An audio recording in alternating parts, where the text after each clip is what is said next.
जिल्हा बँकेचा अध्यक्ष शिवसेनेचाच झाला। मग एवढी चर्चा कसली? भुमरे गट आनंदात आहे, भाजपही समाधानी आहे, शिंदे गटही एकजूट दाखवत आहे, पण तरीही राजकीय वर्तुळात एकच चर्चा सुरू आहे। या सगळ्यात अब्दुल सत्तारांचा गेम झाला। प्रश्न एवढाच नाही की अध्यक्ष कोण झाला, प्रश्न हा आहे की ज्यांच्या शब्दाशिवाय जिल्हा बँकेत पान हलत नव्हतं त्यांच्याच डोळ्यांसमोर सत्ता दुसऱ्यांच्या हातात कशी गेली? भाजपने अचानक शिवसेनेला अध्यक्षपद का दिलं? अतुल सावे या संपूर्ण खेळात इतके महत्त्वाचे का ठरले? आणि भुमरे, सावे, शिरसाट या तिघांच्या एका राजकीय चालीने जिल्ह्याचं संपूर्ण पॉवर सेंटर कसं बदललं? चला आज या संपूर्ण राजकीय खेळीचा पडद्यामागचा उलगडा करूयात। नमस्कार, मी स्वप्नील आणि आपण पाहतात त्याचं काय महाराष्ट्र। जर गेल्या काही वर्षाचा छत्रपती संभाजीनगरच्या राजकारणाचा इतिहास पाहिला तर एक गोष्ट स्पष्ट दिसते। जिल्हा मध्यवर्ती सहकारी बँक म्हटलं की त्यामागं एक नाव कायम चर्चेत असतं, ते म्हणजे अब्दुल सत्तार। अध्यक्ष कोण आहे, उपाध्यक्ष कोण आहे, संचालक कोण आहेत हा भाग वेगळा, पण राजकीय वर्तुळात अशी चर्चा होती की जिल्हा बँकेत अंतिम शब्द सत्तारांचाच असायचा। त्यामुळे यावेळी अध्यक्षपदाची निवड ही केवळ एका पदाची निवड नव्हती, ती जिल्ह्यातील प्रभाव कोणाकडे राहणार याची निवड होती। याच कारणामुळे निकाल लागण्याआधी अनेकांना वाटत होतं की अध्यक्षपद शिवसेनेलाच मिळेल आणि त्या शिवसेनेतून सत्तार गटालाच संधी मिळेल, कारण सत्तार हे जिल्ह्यातील मोठे मंत्री, अनेक वर्षांचा राजकीय अनुभव आणि सहकार क्षेत्रातही त्यांचा प्रभाव होता। पण निकाल लागला आणि चित्र पूर्णपणे बदललं। अध्यक्ष झाले आमदार विलास भुमरे, म्हणजे शिवसेनेचा अध्यक्ष झाला, पण गट जिंकला तो भुमरेंचा। इथे अनेकांना प्रश्न पडू शकतो की मग सत्तार हरले कुठं? त्यांचा मुलगा संचालक आहे, शिवसेना सत्तेत आहे, मग त्यांचा गेम कसा झाला? याचं उत्तर समजून घेण्यासाठी थोडं मागं जावं लागेल। या संपूर्ण निवडणुकीत उपमुख्यमंत्री एकनाथ शिंदे यांनी जिल्ह्याची जबाबदारी खासदार संदीपान भुमरे यांच्यावर टाकली होती। उमेदवार ठरवण्यापासून ते महायुतीचं गणित जुळवण्यापर्यंत भुमरे हे केंद्रस्थानी होते। त्याचा परिणामही दिसला। शिवसेनेचे 9 संचालक निवडून आले आणि पक्ष सर्वात मोठा ठरला। म्हणजे अध्यक्षपदावर पहिला दावा स्वाभाविकपणे शिवसेनेचा होता। पण खरी अडचण इथून सुरू झाली, कारण अध्यक्षपद शिवसेनेला द्यायचं हे जवळपास निश्चित होतं, मात्र ते कोणाला द्यायचं, भुमरे गटाला की सत्तार गटाला? हा प्रश्न महत्त्वाचा होता, कारण हा फक्त एका खुर्चीचा वाद नव्हता, हा जिल्ह्यात पुढचा क्रमांक कोणाचा हा प्रश्न होता।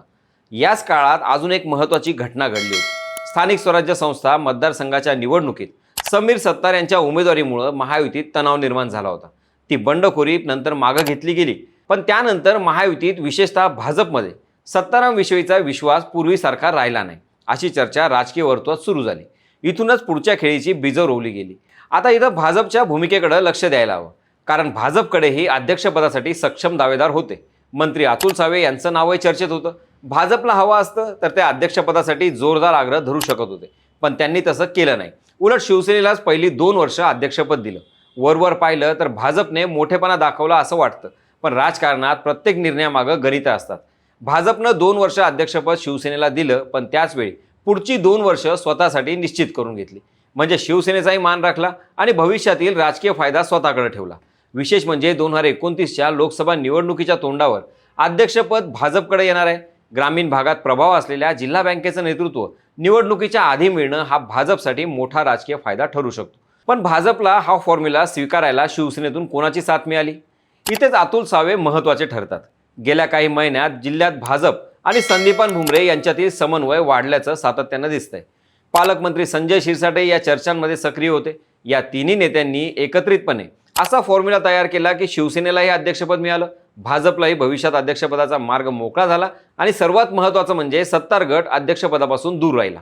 राजकारणात अनेक वेळा एखाद्या नेत्याला थेट विरोध करून रोखलं जात नाही, त्याऐवजी अशी परिस्थिती निर्माण केली जाते की त्याच्याकडे पर्यायच उरत नाही। जिल्हा बँकेच्या निवडणुकीत नेमकं तेच झाल्याचं बोललं जात आहे, कारण वरवर सर्वजण एकत्र दिसत होते। पत्रकार परिषदेतही सर्व नेते एकत्र होते, कुठेही नाराजी उघडपणे दिसली नाही। पण अंतिम निर्णय पाहिला तर अध्यक्षपदावर बसले ते विलास भुमरे आणि जिल्ह्याच्या राजकारणात नवीन पॉवर सेंटर तयार झाल्याची चर्चा सुरू झाली। आणि इथेच अब्दुल सत्तार यांच्या राजकारणाकडे पाहण्याचा दृष्टिकोन बदलतो, कारण एकेकाळी जिल्हा बँकेत त्यांचा शब्द अंतिम मानला जायचा। अध्यक्ष बदलायचा असेल, एखादा निर्णय घ्यायचा असेल किंवा संचालकांमध्ये समन्वय साधायचा असेल तर सत्तार यांचा प्रभाव स्पष्टपणे जाणवत होता। पण यावेळी परिस्थिती वेगळी होती।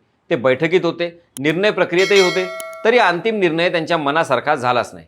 राजकारणात अनेकदा पराभव हा मतदानातून होत नाही, तर निर्णयावरचा प्रभाव कमी झाल्यावर होतो, आणि या निवडणुकीने नेमकं तेच दाखवलं। यामध्ये सर्वात महत्त्वाचं नाव समोर येतं ते म्हणजे अतुल सावे। अनेकांना प्रश्न पडतो की जिल्हा बँकेच्या अध्यक्षपदाच्या निर्णयात सावे इतके महत्त्वाचे कसे ठरले? याचं कारण म्हणजे गेल्या काही महिन्यातील राजकीय घडामोडी, महापालिका, जिल्हा परिषद आणि स्थानिक स्वराज्य संस्था मतदारसंघाच्या निवडणुका यामध्ये भाजपनं सातत्यानं आपली संघटनात्मक ताकद दाखवली. याच काळात महायुतीमध्येही कोणाचं वजन किती हे मोजलं जाऊ लागलं. स्थानिक स्वराज्य संस्था निवडणुकीत समीर सत्तार यांच्या उमेदवारीमुळे निर्माण झालेला तणाव भाजप विसरलेला नव्हता. त्यामुळे जिल्हा बँकेच्या अध्यक्षपदाचा निर्णय हा केवळ शिवसेनेचा अंतर्गत विषय राहिला नाही, तर तो महायुतीतील विश्वासाचा प्रश्न बनला. याच टप्प्यावर अतुल सावे, पालकमंत्री संजय शिरसाट आणि खासदार संदीपान भुमरे यांच्यात समन्वय वाढला.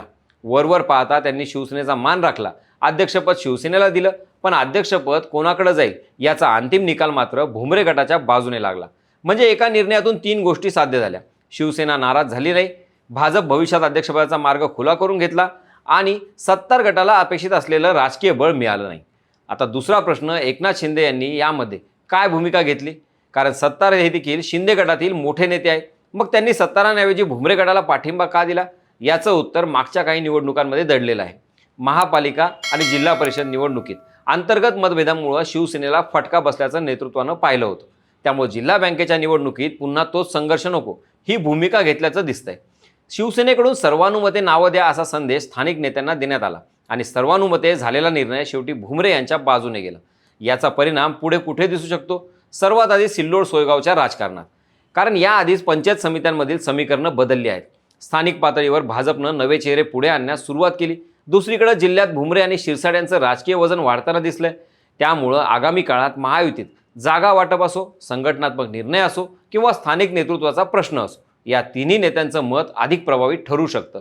यामध्ये आणखी एक महत्त्वाचा मुद्दा म्हणजे 2029. अनेकांना जिल्हा बँकेचा हा 2-2-1 वर्षाचा फॉर्म्युला हा साधा सत्ता वाटपाचा फॉर्म्युला वाटेल, पण राजकारणात वेळ निवडणं हे सर्वात मोठं कौशल्य असतं. भाजपकडं अध्यक्षपद येणार, तो काळ लोकसभा आणि विधानसभा निवडणुकांच्या अगदी जवळचा असेल. ग्रामीण भागातील सहकारी संस्थांवर प्रभाव असलेली जिल्हा बँक त्या काळात कोणाच्या हातात असेल याचाही निवडणुकीवर परिणाम होऊ शकतो. त्यामुळं भाजपने आजचा छोटा त्याग करून उद्याचा मोठा फायदा आपल्या बाजूने ठेवला आहे, अशी चर्चा सुरू आहे. मात्र या सगळ्या राजकारणात एक गोष्ट लक्षात घ्यावी लागेल. आज अब्दुल सत्तार यांना धक्का बसल्याची चर्चा होत असली तरी त्यांना कमी लेखणंही योग्य ठरणार नाही. महाराष्ट्राच्या राजकारणात त्यांनी अनेक वेळा प्रतिकूल परिस्थितीतून पुनरागमन केलं आहे. त्यामुळे हा शेवट आहे असं म्हणणं घाईचं ठरेल. म्हणूनच आता भुमरे गटाचं वाढलेलं वर्चस्व किती काळ टिकतं? भाजपचा 2-2-1चा फॉर्म्युला शेवटपर्यंत कायम राहतो का? आणि अब्दुल सत्तार या सगळ्याला काय राजकीय उत्तर देतात हे पाहणं आता तितकंच महत्त्वाचं ठरणार आहे. हा निर्णय तुम्हाला काय सांगतो? महायुतीत खऱ्या अर्थानं चेकमेट कोणाचा झाला आणि सर्वात मोठा राजकीय विजेता कोण ठरला? तुमचं मत कमेंटमध्ये नक्की सांगा. बाकी राजकारणाच्या आखाड्यात आपली नजर कायम असणारच आहे. तेव्हा कुठेही जाऊ नका, पाहत राहा, सबस्क्राईब करा. त्याचं काय महाराष्ट्र.